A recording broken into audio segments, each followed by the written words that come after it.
I would like to thank everyone who participated in this first session. We have some time for a discussion now. There's still coffee there are still beverages, still some croissants, if I don't beat you to them first. So if there are any questions, do we have a microphone too?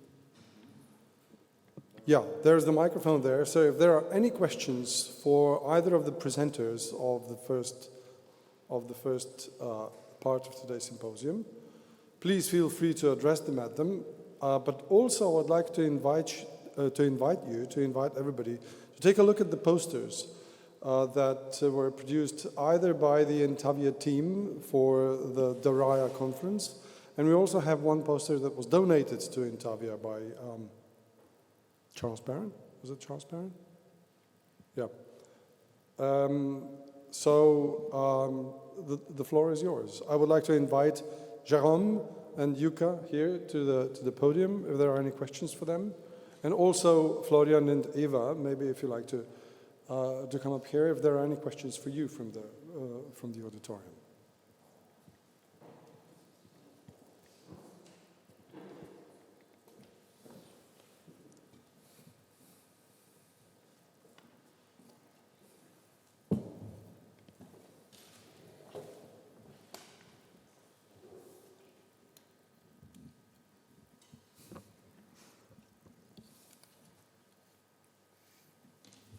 If no one volunteers for a question, I would like to break the ice with a question for our colleague Jérôme.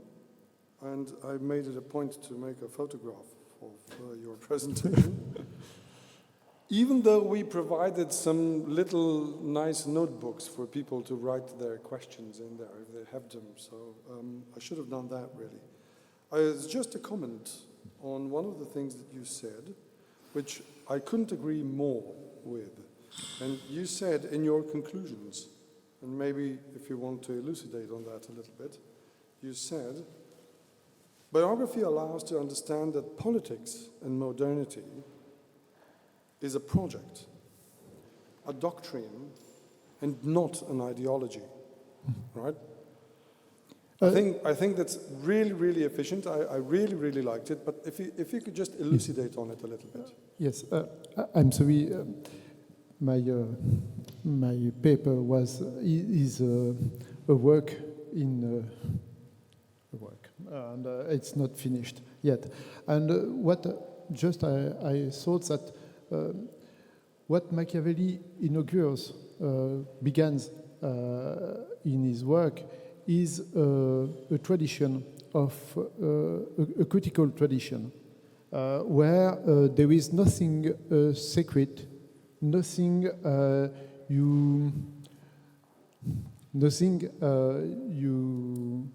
I thought about Arendt with view of the treasure of the tradition, which is no longer us.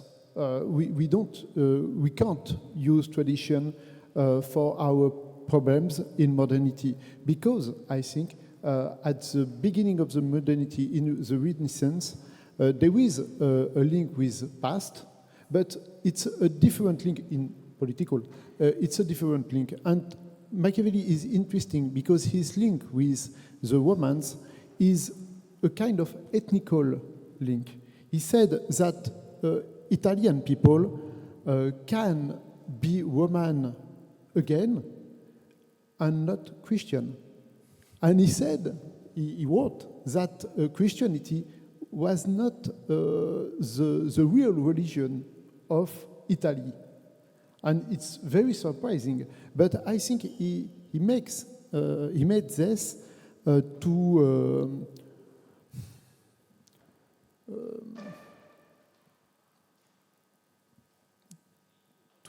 force, to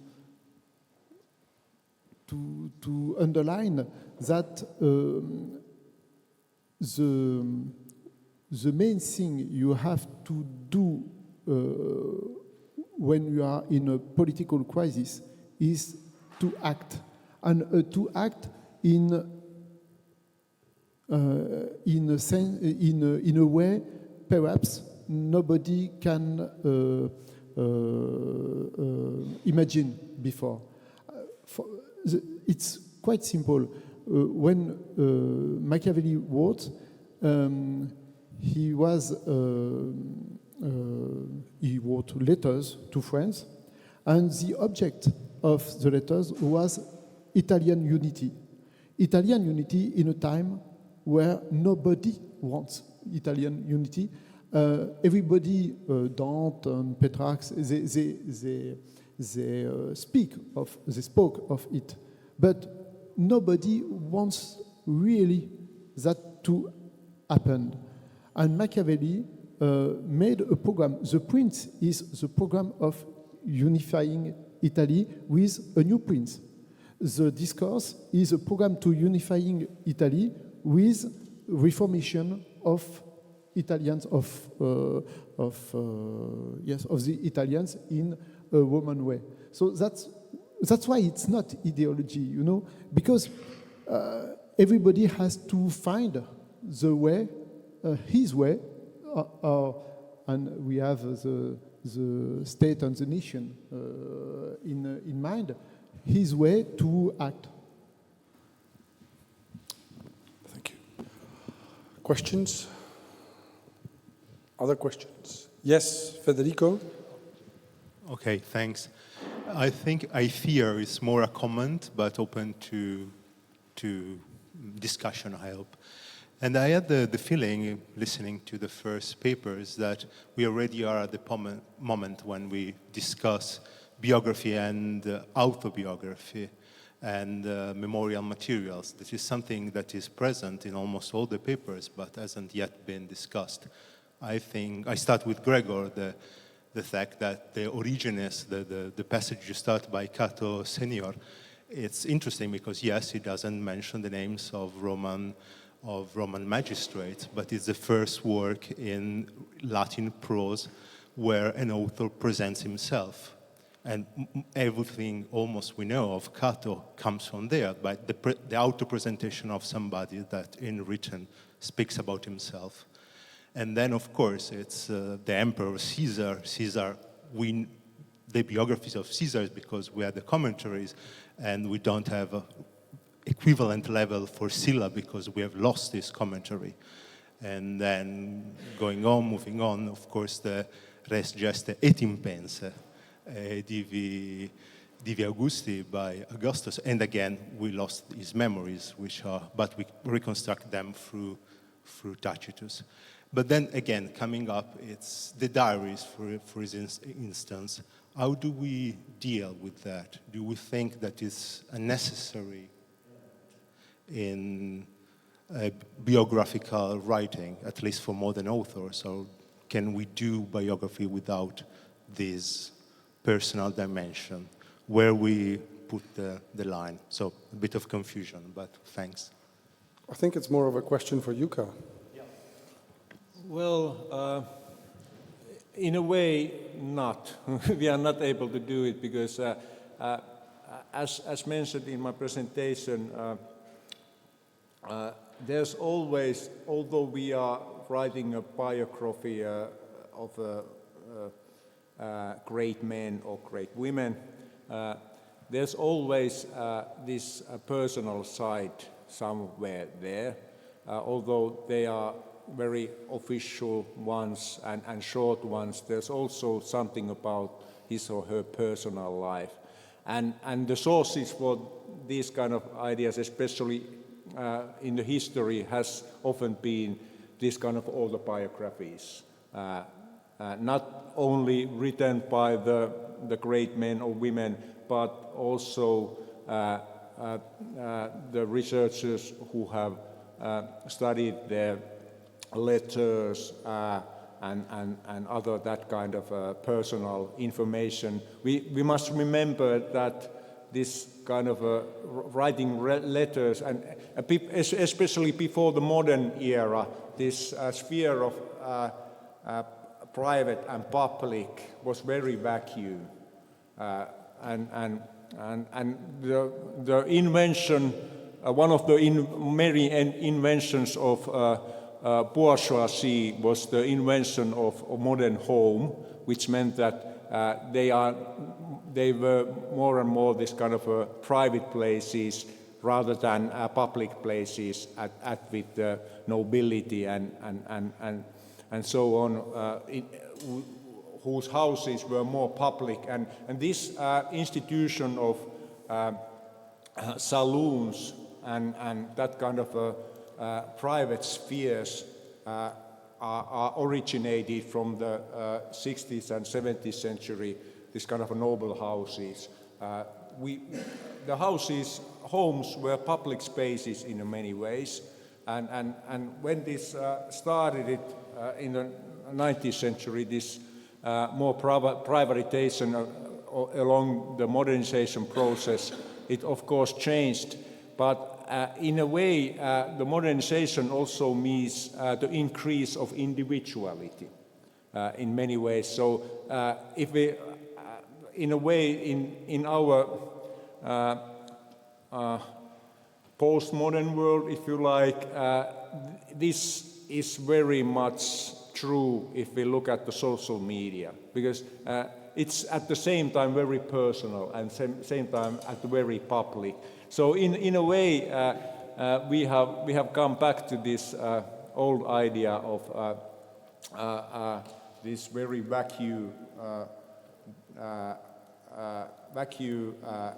restrictions between private and public. So I don't think that biographies can be written without taking into consideration of the private lives of people or persons.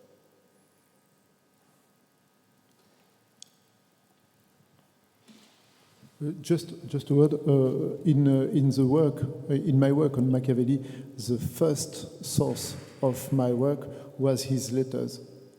Really, it's incredible and fascinating. Do he tell anything about his family or children or wife? Not really. It's very a kind of letters which are first as a fonctionnaire, employment, for practically for the state, for his state. As and when he made familiar letters, it's on the problem of the state, and at the end, he can have private, very private, sexual and so on letters with this same man as he talks about state. Yeah. So that's a point for you. There is a distinction between private and public, but it's not very very clear because his letters were read by many people at his time, not private. So it's like reading Facebook nowadays. Yeah, in a way.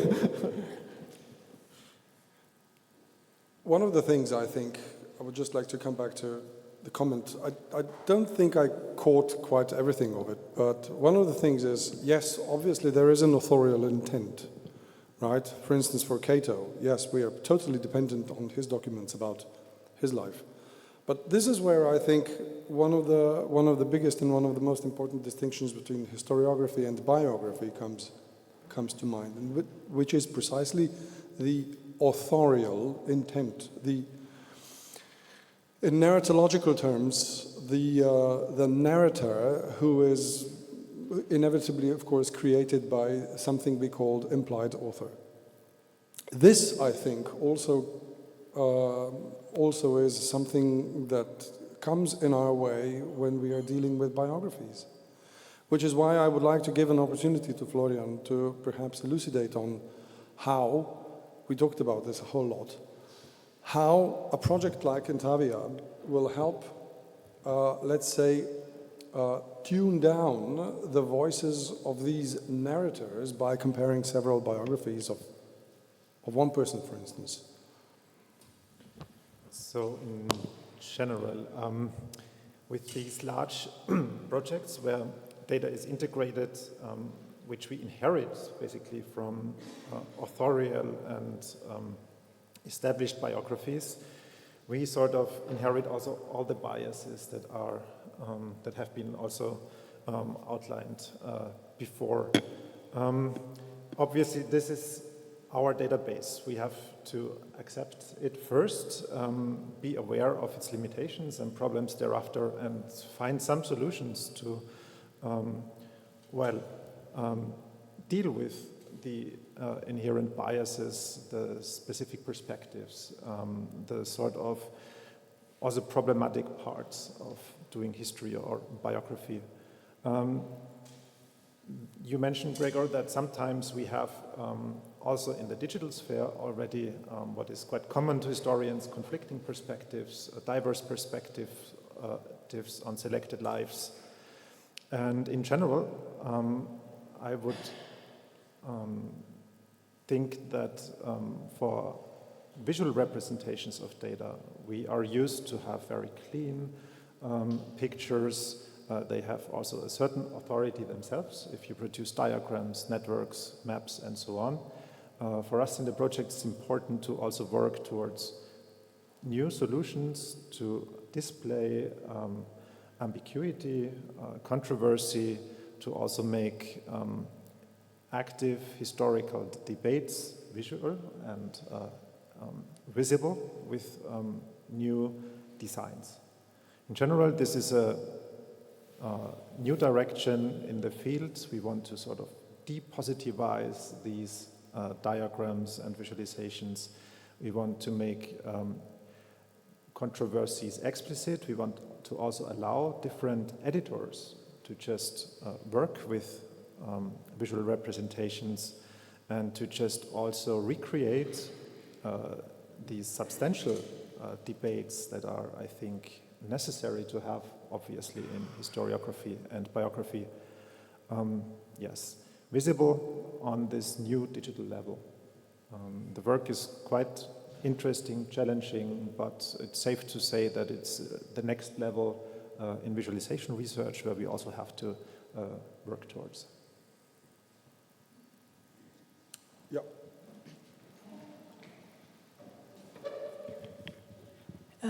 I have a question for Mr. Corti. You mentioned social media before, and how do you think how much we should consider or take to account the things that people are writing about themselves, or they are written about the people? For example, on Facebook, because on one hand, it's not really the scientific way, but on other way, I think we can't ignore it. So I think it's changing our approach to writing the biographies. Yeah, of course, it's totally different. Well, not totally, but of course it's very complicated and problematic situation, not least because those platforms are, or those services are owned by a couple of American giants. So it's a little bit difficult to get in there. I know that because we are thinking in this, our history of broadcasting company, because I myself, I'm principal investigation, especially concerning the audience relationship between YLE and the Finnish people, and they have done this kind of audience research from the 1960s until the 2000s, and then they stopped, and they, as many other broadcasting companies all over the world, as well as many other institutions, they have tried to use social media, and it's really problematic to look at how to get the material and how to deal with the amount of social media.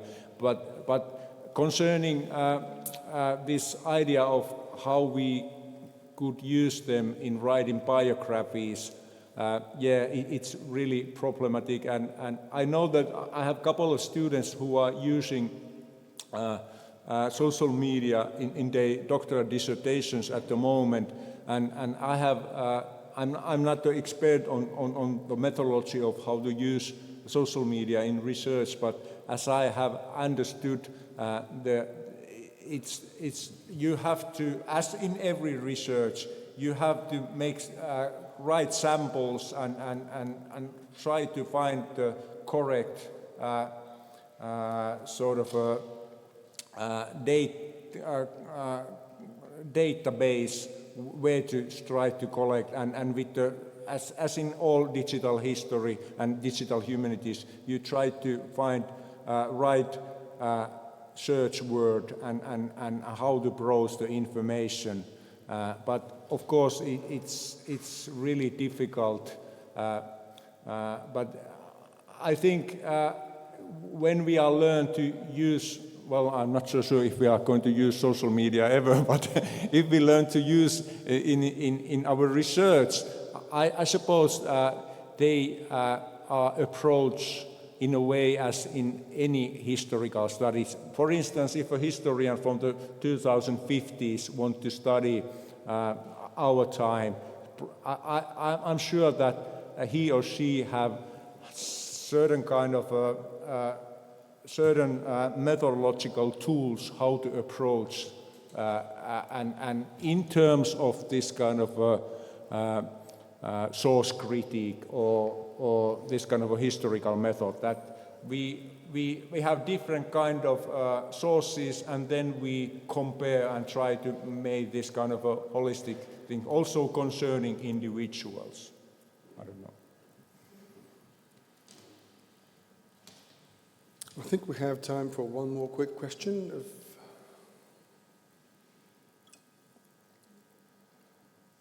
Well, if not, I would like to give everybody a short round of applause and